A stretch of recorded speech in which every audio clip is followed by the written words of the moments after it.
sakto itong mga bundok na to, no? Bakit na dito ba sila ganyan pa pinaghanapan nila ng gold? Sa Ganyan? bukid. Bukid din. Saan pa lahat ang minahan dito? Wala. Sa Kasi ang daming gold dito eh, no? malayo. Malayo sa proseso kasi yung mina. Ha? Proseso. May mga makina yan sila. Sa Dubai nakita ko, pinuntahan ni Jessica Soho kung paano. Tapos mayroong parang ligo, ginaganyan-ganyan sa tubig hanggang sa kunti na ng matira. Manual lang yun. Oo. Yung mga Meron silang mga makina din. Sa Pilipinas naman, yung pinupunta ni Pugong Biyahero, nakikita ko, sa ano sila, sa lapot masyado. Tapos grabe, ang daming gagawin. Tapos minsan walang makuha, minsan merong konti lang. Pag bininta nila, 1.8, gano'n. Parang kanit. Mga parang alikabok lang. Grabe, pinaghirapan nila kung araw nakababad sa basakan.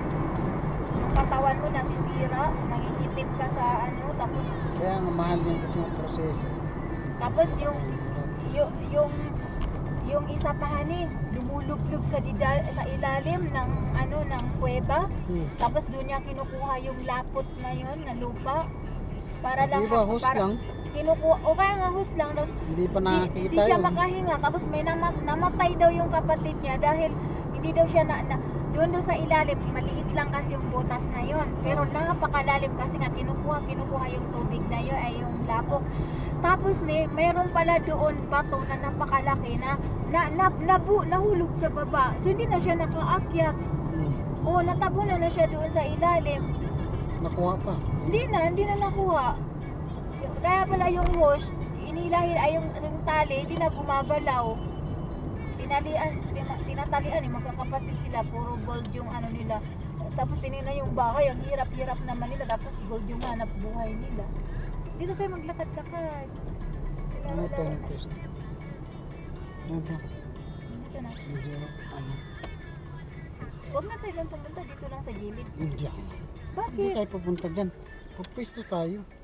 Ano pupwesto sa sakyan?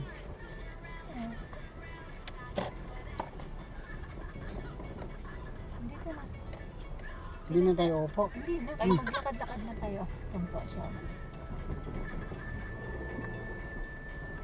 Gusto ko lang siyang mag-enjoy. Happy! Dumating na tayo, baby!